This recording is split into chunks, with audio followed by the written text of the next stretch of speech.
دورانی صاحب، آزاد کشمیر کے انتخابات کے بعد سیاسی درجہ حرارت میں اضافہ ہو گیا ہے. مسلم لیگ نون اسے عوامی مینڈیٹ قرار دے رہی ہے، جبکہ پیپلز پارٹی نے انتخابی عمل پر شدید اعتراضات اٹھاتے ہوئے احتجاجی تحریک کا بھی اعلان کر دیا ہے.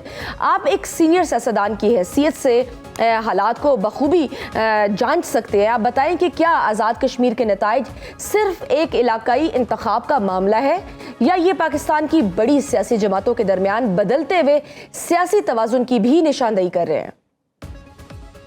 بسم اللہ الرحمن الرحیم. میرا تو خیال ہے جی کہ کشمیر کے الیکشنز جو ہیں وہ نہ کسی تبدیلی کی علامت ہے اور نہ کسی ٹکراؤ کی علامت ہے. یہ بس ایک زبانی جمع خرچی کا ایک ذریعہ ہے، اٹینشن سیک کرنے کی، ایک دوسرے کو ایک ہی جسے کہتے ہیں مطلب بیک گراؤنڈ سے نکلی ہوئی دو پارٹیاں ہیں، ایک ہی عوام کی ووٹ کو چرانے والی دو پارٹیاں ہیں، جو عوام کے مینڈیٹ کے بغیر پاور میں آنے والی دو پارٹیاں ہیں، جو کہ اسی بنیاد کے اوپر ایک دوسرے کو کرٹیسائز کر رہی ہیں کہ وہ یہ ثابت کر سکیں کہ یہ حقیقی جنگ ہے، جبکہ یہ سب ایک پتلی تماشا ہے جس میں یہ دونوں پتلیاں ناچ رہی ہیں. اور لہٰذا سمجھتا کہ اور نہ ہی عوام کا ان میں کوئی دلچسپی اب رہ گئی ہے. یہ تو بس اپنے آپ کو خوش کرنے کے لیے سب کچھ کرتے ہیں. تو لہٰذا میں نہیں سمجھتا کہ ان کا جو آپس کا ٹکراؤ ہے اس میں کوئی ریئلٹی ہے. پیچھے بھی جو ان کی کانفرنس ہوئی تھی آپس میں نون کی قیادت پہ، اس میں انہوں نے یہی فیصلہ کیا تھا کہ بس ٹھیک ہے، اب تھوڑے دن کا یہ ڈرامہ ہو گیا، اب ختم ہو گیا، اب آپس میں صلح صفائی کے ساتھ آگے چلیں گے اور اپنے اصلی کام پہ توجہ دیں گے کہ ہم نے کس طرح عوام کو دکھ دینا ہے اور کس طرح اپنے مفادات کا تحفظ کرنا ہے. وہ اسی ایجنڈے پہ ہیں، مجھے کوئی تبدیلی نہیں نظر آ رہی. یعنی بلاول بھٹو زرداری صاحب جو کہہ رہے ہیں کہ آزاد کشمیر انتخابات کو دھاندلی، گولی اور خونی انتخابات قرار دیتے ہوئے حکومت کے خلاف جو ملک گیر تحریک چلانے کا اعلان کیا ہے، اس کے بارے میں کیا؟ اور یہاں تک انہوں نے تو کہہ دیا ہے سر کہ نون لیگ کی الٹی گنتی شروع ہو گئی ہے، ٹک ٹاک. آپ کے خیال میں پیپلز پارٹی کا یہ جارحانہ موقف صرف انتخابی نتائج کا رد عمل ہے اور صرف الیکشنز تک رہے گا، یا وہ مستقبل کی قومی سیاست میں بھی اپنی کوئی پوزیشن نئے سرے سے متعین کرنے کی کوشش کر رہے ہیں؟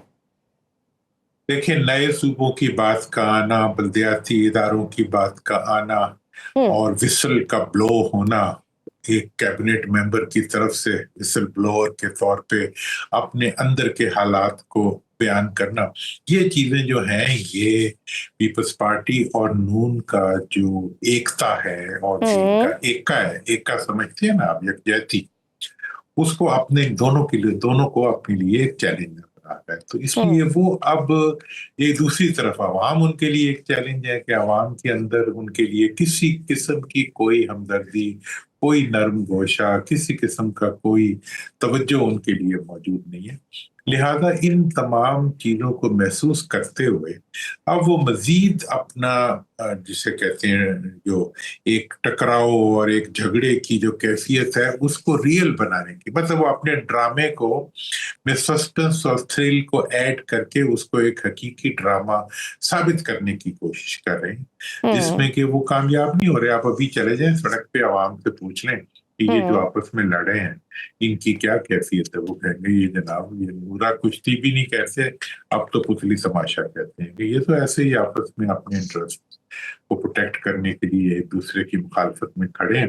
کون سا الیکشن اور کون سے ووٹ، ان میں سے کون سی پارٹی ہے جو عوام کے ووٹوں سے اقتدار میں آئی ہے اور کون سی پارٹی ہے جس کو عوام جو ہے دیکھنا پسند کرتے ہیں؟ انہوں نے تو عوام کی زندگی دوبر کر دی ہے، انہوں نے تو عوام کا جینا مشکل کر دیا ہے. انہوں نے تو عوام مطلب ہونڈا 70 اور سوزوکی ایف ایکس کے جو مالک ہیں ان کے اوپر پوری ملک کی معیشت کا بوجھ ڈال دیا کہ وہ ٹیکس دیں اور یہ اپنی عیاشیاں کریں. پورا NFC ایوارڈ کھا گئے ہیں عوام کی ترقی کے ہر عمل. سر یہ تو پھر عوام کے انٹیلیجنس کو کوسچن کرنے کے مترادف ہے نا کہ آپ وفاقی حکومت کا حصہ بھی ہیں، اتحادی بھی ہیں، اور پھر اسی حکومت کے خلاف آپ احتجاج کا اعلان بھی کر رہے ہیں. یہ کیا سمجھتے ہیں کہ کیا یہ سمجھتے ہیں کہ عوام سمجھتی نہیں ہے پوری سچویشن کو، بہت آسان ہے اس عوام کو بے وقوف بنانا؟ اصل میں جو بچے ہیں نا وہ بچے سمجھتے ہیں کہ ہر چیز بچوں کی دنیا. ہمارے چھوٹے زمانے میں ایک میگزین ہوتا تھا چھوٹا سا بچوں کی دنیا, تو انہوں نے سیاست کو بچوں کی دنیا سمجھ, اور یہ عوام کو سمجھتے ہیں کہ یہ کارٹون ہے, انہیں کچھ سمجھ نہیں آتی, جبکہ ان کی نظر میں یہ خود کارٹون ہے. تو لہٰذا اس وقت یہ سمجھنا کہ عوام کو کچھ پتہ نہیں ہے, یہ وہی کر سکتا ہے جو آج کی حقیقتوں کو نہ جانتا ہو. آج تو ہر نوجوان کے ہاتھ میں ایک موبائل ہے, ایک چلتا پھرتا ٹیلی ویژن اسٹیشن ہے, ایک چلتا پھرتا انفارمیشن کا سورس ہے. اس کو تو پلک جھپکنے سے پہلے پتہ چل جاتا ہے کہ کون کیا کر رہا ہے اور کیا ہو رہا ہے. تو میں نہیں سمجھتا کہ یہ اس قسم کے ڈرامے لگا کے عوام کو بیوقوف بنا سکتے ہیں, اور یہ مزید عوام کے اندر اپنی نفرت کو بڑھانے کا سبب بنا رہے ہیں ان ایسے بیانات کو اور ایسے اقدامات کو. میں تو ملک کے انٹرسٹ میں بھی ان کے جو بزرگ تھے ان کے ریفرنس سے انہیں یہ سجیسٹ کروں گا کہ یہ ان کے لیے یہ اچھا نہیں ہے کہ اتنا زیادہ یہ پریٹینڈ کریں اور اتنا زیادہ عوام کے سامنے یہ جھوٹ بولیں اور ڈرامہ کریں. انہیں چاہیے کہ تھوڑا سا اپنی ٹی وی پہ اپنی شکلوں کو ہی دیکھ لیا کریں کہ وہ کیا کہہ رہی ہیں جب چل رہے ہو. یعنی کہ کچھ لوگ جو یہ سمجھ رہے تھے سر, جو ایکسپیکٹ کر رہے تھے کہ شاید مستقبل میں بدلتی ہوئی سیاسی صورتحال دیکھنے کو ملے, شاید پیپلز پارٹی, تحریک انصاف اور جمعیت علماء اسلام جیسی جماعتیں کسی نئے سیاسی اتحاد یا مشترکہ حکمت عملی کی طرف بڑھ جائیں, یا ان جماعتوں کے آپ کے خیال میں نظریاتی اور سیاسی اختلافات ایسی کسی پیش رفت میں بڑی رکاوٹ ثابت ہو سکتے ہیں؟ ایسا کچھ نہیں ہونے والا. میں آپ کو بتاؤں اس وقت ہونے والا تو سب کچھ ہے. اچھا, ہونے والا یہ ہے کہ اب یہ جن کندھوں پہ زبردستی چڑھ کے بیٹھے ہوئے تھے اور انہوں نے پیر تسمہ پار کی طرح جو ہے وہ تسمہ لپیٹا ہوا تھا, وہ کندھے اب تھک گئے.